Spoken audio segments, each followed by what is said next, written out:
Gate swung open. Grant Mercer. Under the porch light, Grant's icy stare flayed the drenched, trembling Avery. Fine. I'll give Blair the direct admit master slot the school offered me. See? If you'd listened from the start, you wouldn't have had to stand out there. He opened the umbrella, steered her inside with offhand authority. Avery, so good, so obedient, so brilliant. Those grades. That master spot? Not that important. Avery shook harder, colder than the rain. At 10, the Reeds took her into their grief-darkened house and molded her into a proper young lady, always compared to Blair. Grant, her only light, refined and quiet, a flawless prince. The family's promise now shifted to her. Then Blair came back, and everything changed.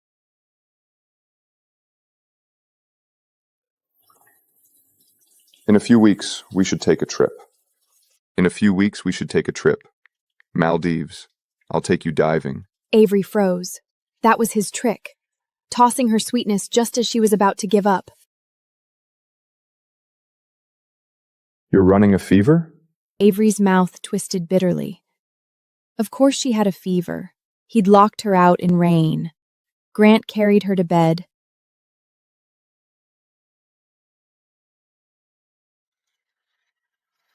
Lie down. Don't move. I'll get medicine. Grant, my stomach hurts so bad, I think I'm gonna die. Grant's face filled with panic. He strode out immediately, forgetting Avery. The villa fell silent. Avery lay burning, tears slipping down.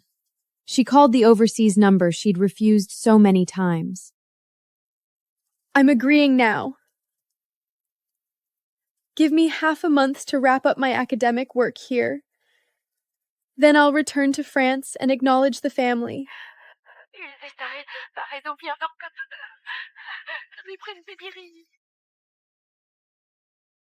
After the call ended, Avery Reed's head swelled with a dull, relentless ache. She spent the night alone in a sterile room. She entered the hallway. This is all my fault. I'm so weak, just cramps, and I turned it into this big thing, and you stayed all night. You went through too much. It's okay. I'm here. Grant, you stayed all night. Avery won't get mad, will she? She doesn't get to be mad. 11 years of love. 3 years as his girlfriend. In the end, all she got was that sentence. Then Finn, the Reed's own son, arrived. What are you doing here? What are you trying to do to Blair? You saw Blair with Grant and got jealous, right? Shouldn't I be jealous? Grant is my boyfriend. You took Blair's place. I lived a princess for 11 years. I didn't beg to come here. Your parents chose me. Now I'm willing to leave. Why won't you let me go? It's the family's reputation. That's it. So that was the truth.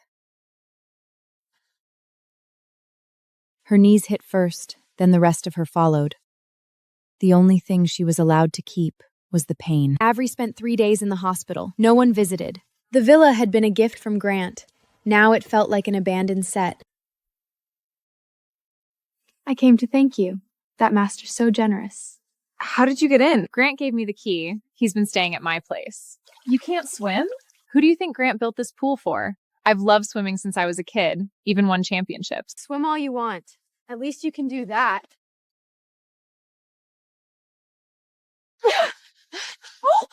Mom! Dad! Avery was trying to push me in! We were gonna check on you, and this is what you do? What did Blair ever do to you? Trying to kill her? Ungrateful little brat. 2 meters deep. Through the shifting surface, the words came, "Let her learn what freezing water feels like."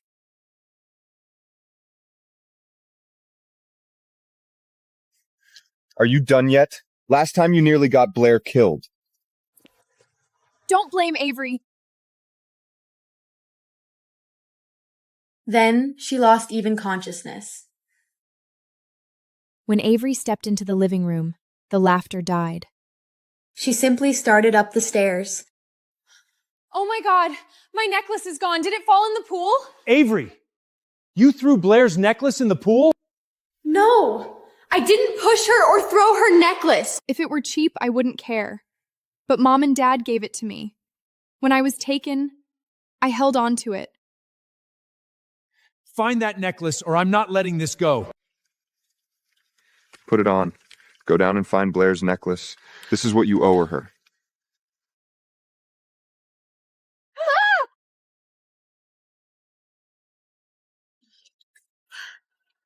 She moved inch by inch across the bottom, fingers scraping tiles. 5 hours later, her fingers brushed something near the drainage gap.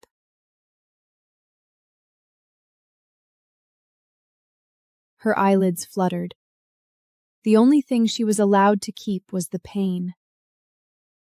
Avery spent 2 days alone in the villa, barely eating or sleeping.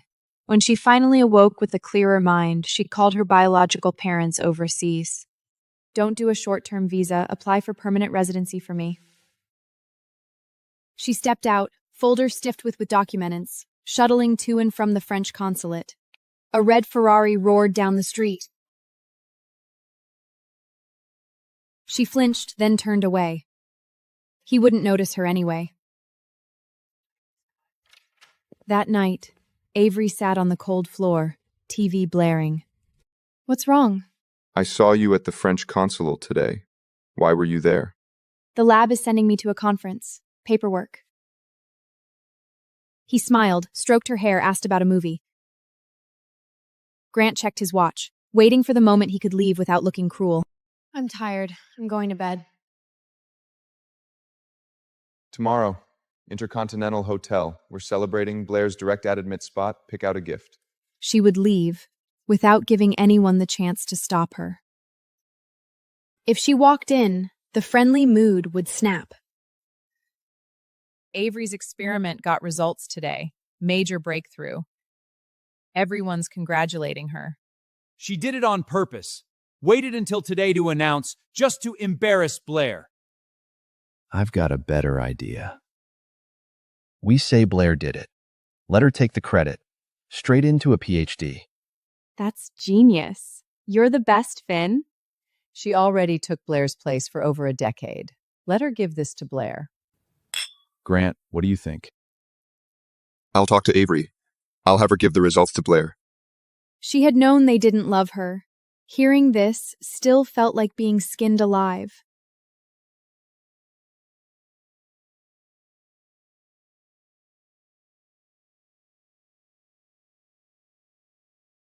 Not this time.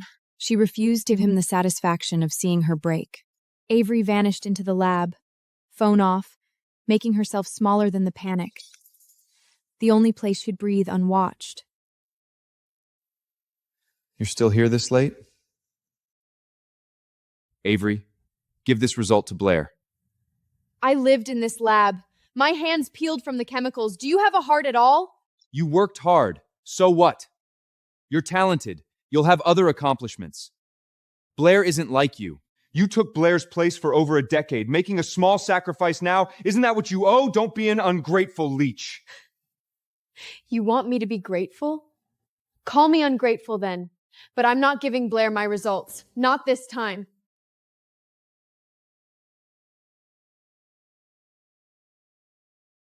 Under the lab's dim light, the distance between them finally looked permanent.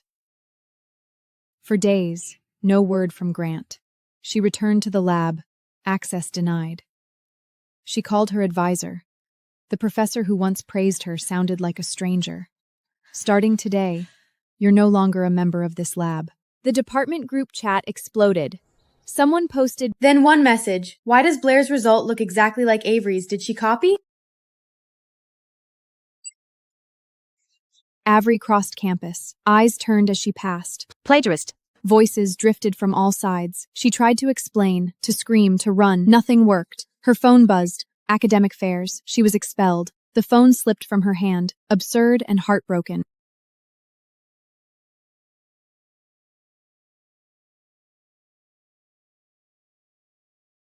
It felt like the ground had vanished beneath her feet, and there was nowhere left to fall that wouldn't hurt.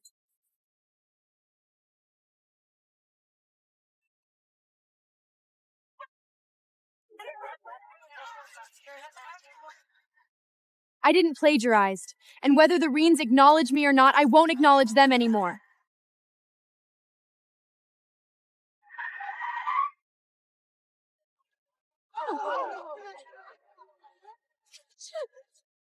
She's been a problem since childhood. Cheating on exams, lying without shame. Her phone wouldn't stop. Insults, threats, curses flooding the screen. This time, she didn't even cry. Avery pushed open the rooftop's heavy iron door. For a quiet moment, she felt the wind. A goodbye. The door burst open. Grant rushed out, panicked. Avery! Get down from there!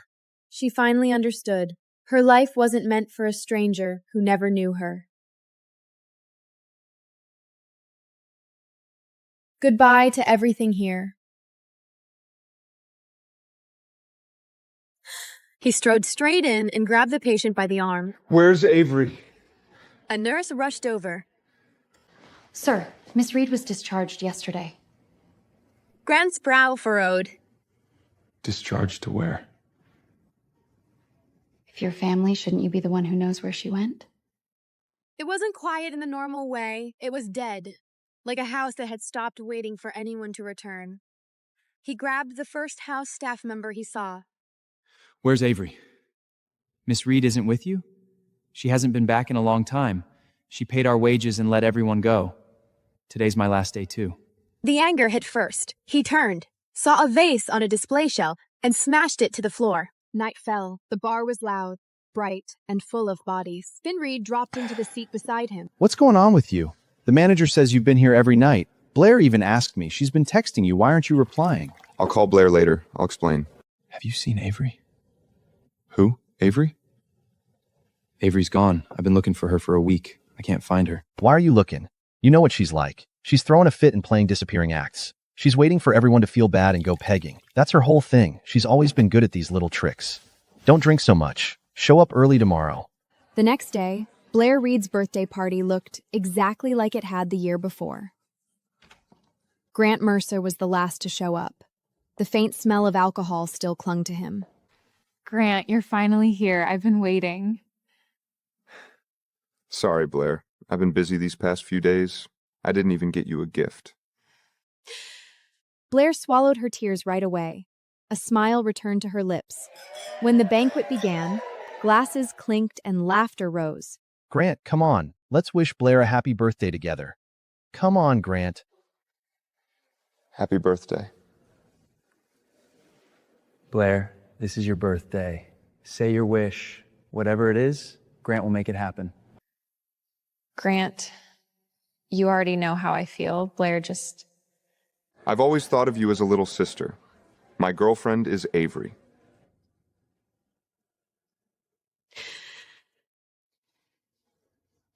The Reeds had always spoken poorly of Avery, but Grant found it unbearable. The next day, Blair was showing off her new designer pieces to her classmates when a call came in and told her to report to the research building for a meeting. What kind of meeting is so urgent they have to drag me in? At the head of the conference table sat a young man who looked barely out of his teens. This is Logan Maddox. He is the appointed representative of Maddox Biopharma Group. So tell me, can you reproduce it? Blair's face went white. Her fingers shook as she pulled on gloves, then reached for a test tube. She started moving by instinct, copying motions she had seen before and hoping it would look convincing. It didn't. She hesitated at every step. She checked labels too long. She fumbled with measurements. Grant arrived to find a scene that made his blood run cold. A man in black gripped Blair's wrist. Logan's voice snapped through the lab. You don't know the basic order for adding reagents. And you still dare claim this result is yours? You, Blair Reed, and you. You stole Avery Reed's result. You buried her and called it procedure. Grant pushed forward, grabbed Logan's shoulder. You know Avery? Where is she? Did she send you? She's not coming back. Who I am doesn't matter. What matters is what you did. I'll collect every debt, one by one. He turned to leave. Reporters flooded in with cameras minutes later. By evening, the headline spread, Reed's biological daughter accused of fraud. The Reed house descended into panic. The door slammed open. Finn Reed walked in with documents, his face tight with humiliation. Logan is the CEO's son. That daughter is Avery. He'll swallow our company whole. Finn, find Logan. We'll apologize in person. Outside the door of the top-floor penthouse, the Reed family waited nervously. Logan reminded them coldly that Avery now has nothing to do with their family. Your contribution. You're contributing her as a substitute from the start. Mrs. Reed saw only the scenes she couldn't erase. You have no right to be here.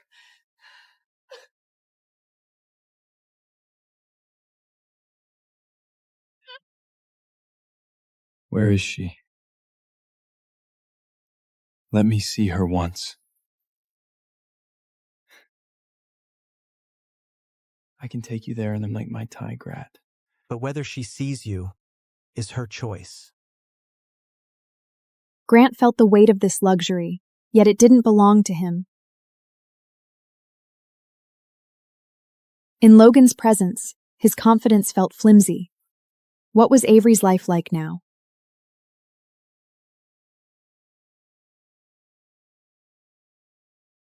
A French butler waited at the stairs, his presence flawless and practiced.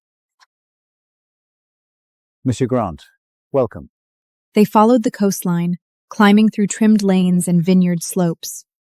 Logan and 50 telling to the hivlant the Frastins. The Vagrants have remed Rasteen Rappel.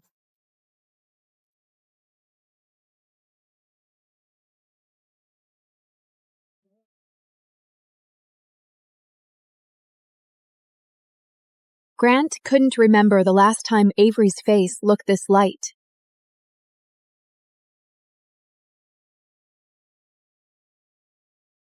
He wanted to step back into her life without being refused. Avery.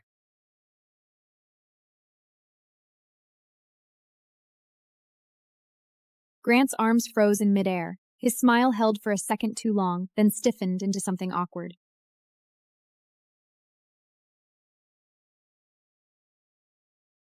Her expression stayed down the calm, almost detached, as if she had already placed this conversation at a distance. Grant stepped closer and did what he always did. He reached out and ruffled her hair. His gaze softened, careful and warm. Avery, I've missed you much. If you want to go somewhere, if you want to see someone, tell me. I'll go with you. I'll be there. Grant, hearing you talk like this makes my skin crawl. It sounds fake. Did you forget what happened? I'm sorry. I know you were hurt. I handled things badly. I ignored your feelings. Please forgive me. I'm tired. I'm leaving. I'm choosing myself. Avery turned toward the house. Grant stepped after her, still unwilling to accept it. At a jewelry auction a few days later, Avery stepped into the hall and immediately felt someone watching her. She followed the heat of that stain and found Grant standing across the room in a dark suit, posture straight, eyes locked on her. Grant rose with a calm that looked practiced. He offered a number that made the room go quiet. Avery, the host said an emerald bracelet symbolizes letting go and hope. Take it. Let's put the past down and start over. Please. Mr. Mercer, you're misunderstanding. I don't like this bracelet. I don't need to let go of anything. The past taught me what I needed to learn, and I'm doing well. He's still there? He won't go. He keeps saying he needs to see you one more time.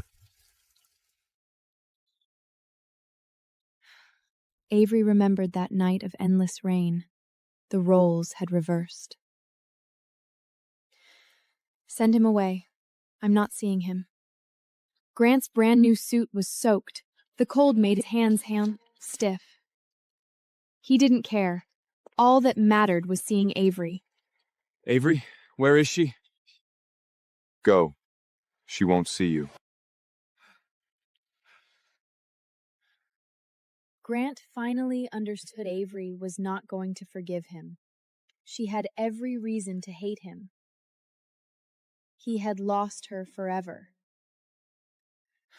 Baby, why aren't you taking our calls? Why did you stop sending money?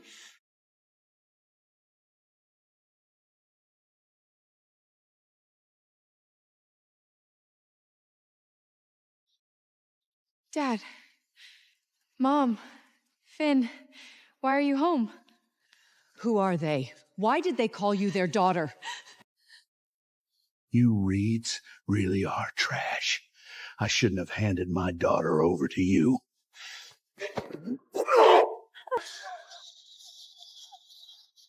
Half an hour later, police arrived. They brought everyone to the hospital for a DNA test.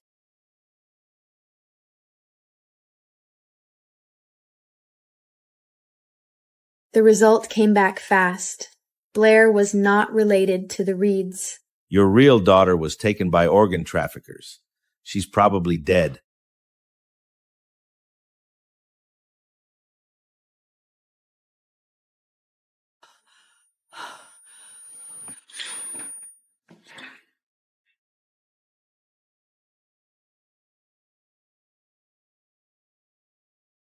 You lying bitch!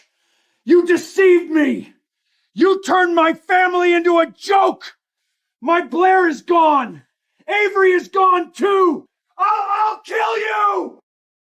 Mr. Reed stabbed the fake Blair and was arrested on the spot. When Grant returned to the States, the scandal had exploded everywhere. Scrub that again. You can't even do this right. And this food is disgusting. I want seafood. When Grant comes back, he'll take me away. He's easy. He believes whatever I tell him. Grant, you're back.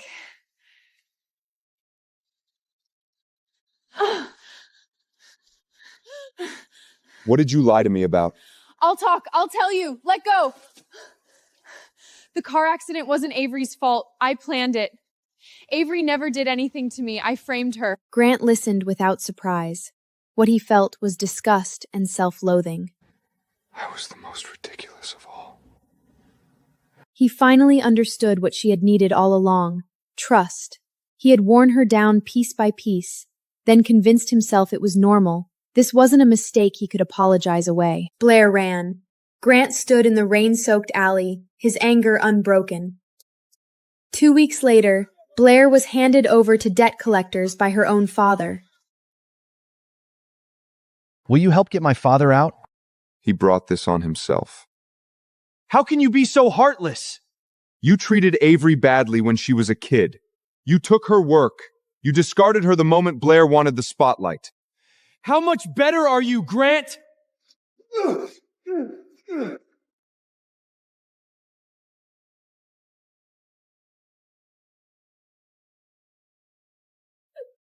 We wronged Avery. We hurt her. It's all our fault. Meanwhile, in France, Avery was walking through a field of tulip. The sun shone brightly on her face. All the pain and darkness of the past were finally behind her. She had found the love and belonging she had always deserved.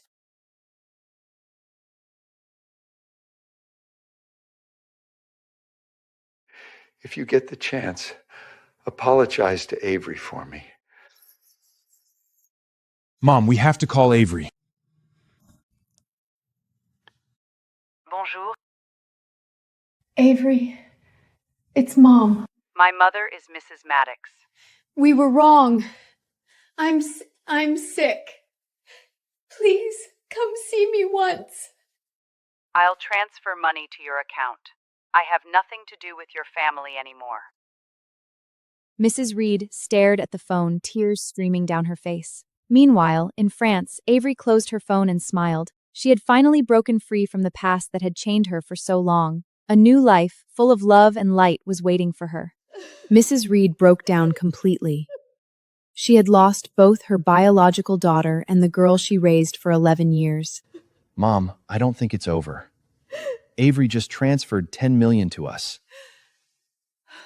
We'll go to the media and clear Avery's name. You fly to France. Beg her if you have to. I'll make Avery feel our sincerity. 2 days later, Finn boarded a flight to France.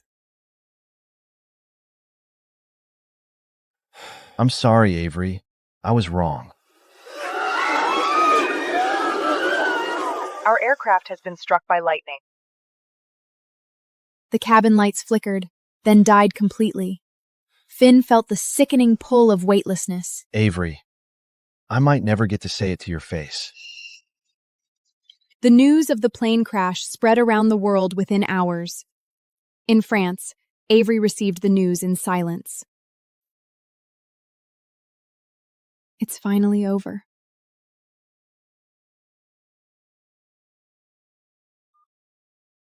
I'm very sorry. Your son was among the victims. The memorial service had only a handful of attendees.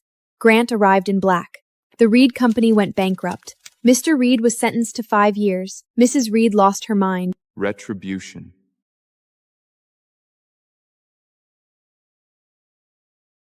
Grant applied to a graduate program in France to get close to Avery. On his first day, he saw Avery walking through the campus with her friends. He kept appearing at the edges of her life for 3 months.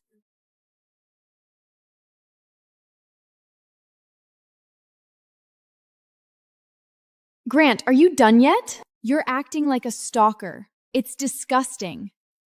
I miss you. I can't eat. I can't sleep. Please, give me one more chance. You made this for my 20th birthday. Wake up. The ring is gone. So are we. He swam back and forth, searching for the ring in the cold water. The path was empty. Avery had left long ago. She's really gone. Exhausted and soaped, Grant searched the campus until his legs went numb. He spotted Avery at the library exit, walking with a tall, handsome guy. Avery, I found it. Doesn't that mean there's still a chance? No. This is my boyfriend, Ethan Caldwell.